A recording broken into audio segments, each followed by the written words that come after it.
Assalamu alaikum warahmatullah. Welcome to Shiu's Kitchen.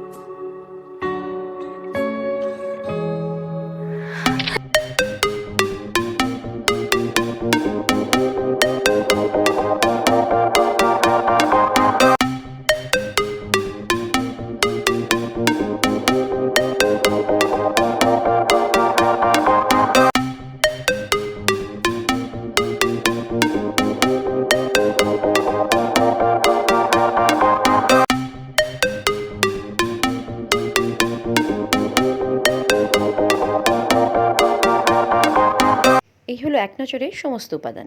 চলুন এখন রান্না শুরু করা যাক। রান্না শুরু করার আগেই প্রথমে সেমাইগুলোকে ছোট ছোট করে ভেঙে নিয়েছি যেন ভাজতে সুবিধা হয়। এরপর প্যানে বাটার দিয়ে দিচ্ছি পরিমাণ মতন। এটা হচ্ছে 200 গ্রাম বাটার। 200 গ্রাম বাটারেই আমার এনাফ। এই যেটুক সেমাই নিয়েছি 200 গ্রাম সেমাই এবং বাটার একই পরিমাণ নিলেই আমার ভাজা হয়ে যাচ্ছে।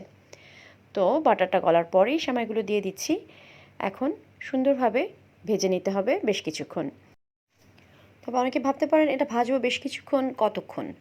আসলে উল্টো পাল্টা করে ভেজে নিতে নিতে যখন একটা ঘ্রাণ আসবে এবং সেমাইয়ের কালারটা পরিবর্তন হয়ে যাবে, সাদা সাদা থেকে বেশ কিছুটা লালচে ভাব আসবে, তখন দিয়ে দিতে হবে কনডেন্স মিল্ক। আমি এখানে কনডেন্স মিল্ক দিচ্ছি, ঠিক হাফ কাপ পরিমাণ হবে। তো যদি প্রয়োজন বোধ করেন যে আঠালো খুব একটা হয়নি, তাহলে আপনারা কমানো বা বাড়ানো নিজেদের মতো করে বুঝে করতে পারেন। তবে আমার এই যে পরিমাণটা আমি এখন দিয়েছি, এই পরিমাণে করলে হাফ কাপই লাগবে। তো ভালো মতন এখন কনডেন্স মিল্কটা মিক্স করে নিচ্ছি সেমাইয়ের সাথে। এটা এতই চমৎকার একটা রেসিপি যে চিনির প্রয়োজন হয় না, এমনকি অন্য কোনো সুগন্ধিরও প্রয়োজন হয় না। বাটারের ঘ্রাণেই এত বেশি সুগন্ধ থাকে এবং বাটার সেই সাথে কনডেন্স মিল্ক মিলে এটার টেস্ট এত চমৎকার বাড়িয়ে দেয় যে আমাদের অন্য কোনো গরম মশলা বা সাধারণত সেমাই রান্না করতে আমরা যে বাদাম টাদাম ব্যবহার করি, সেগুলো কিছুই প্রয়োজন হয় না।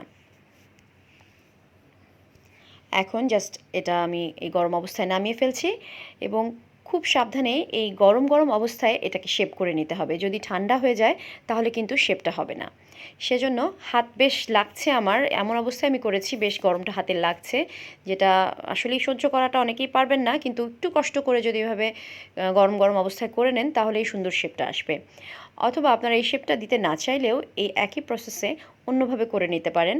তবে সেটাকে সেমাইয়ের মিষ্টি কাবাব না বলে অন্য কিছু বলা যেতে পারে, কারণ শেপটার জন্যই আমি এটার নাম দিয়েছি সেমাইয়ের মিষ্টি কাবাব। তো এভাবে আস্তে আস্তে গরমটাই বেশ সুন্দরভাবে কাবাবের শেপ দিয়ে নিতে হবে। আমি এক এক করে সবগুলোই এভাবে আস্তে আস্তে করে গোল করে নিচ্ছি। আর মাঝখানে যদি দেখেন যে গোলটা আর হচ্ছে না, বেশ ঠান্ডা হয়ে গেছে সেমাইটা, তাহলে অল্প আঁচে আবার গরম করে নিতে পারেন। আমি খুব গরম অবস্থাতেই এগুলোকে সুন্দরভাবে শেপ দিয়ে নিয়েছি, এজন্য আর গরম করার প্রয়োজন হয়নি। এভাবেই আমার সবগুলো সেমাই লাড্ডু তৈরি করে নিলাম। এখন শুধু সাজানোর পালা। এর উপরে আমি চামচ দিয়ে নেসলে ক্রিমটা লাগিয়ে দিচ্ছি এবং ক্রিম লাগানোর পরে উপরে একটা একটা করে চেরি দিয়ে দিচ্ছি। এভাবেই রেডি হয়ে যাবে সেমাইয়ের মিষ্টি কাবাব। এটা খেতে খুবই মজাদার। এটা বড় এবং ছোট সবারই খুব ভালো লাগবে। খুবই ক্রিস্পি এবং খুবই বাটারি একটা ফ্লেভার আসে। সেই সাথে ক্রিমের জন্য টেস্টটা অনেক বেশি বেড়ে যায়।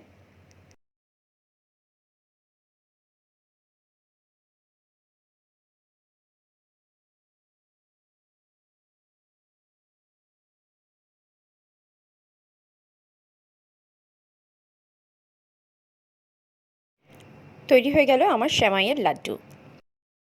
আমার রেসিপিটি যদি আপনাদের ভালো লেগে থাকে এবং আপনারা যারা দেখছেন তাদের সবার কাছে অনুরোধ, আমার চ্যানেলটি সাবস্ক্রাইব করবেন, সেই সাথে লাইক এবং শেয়ার করার জন্য অনুরোধ রইল।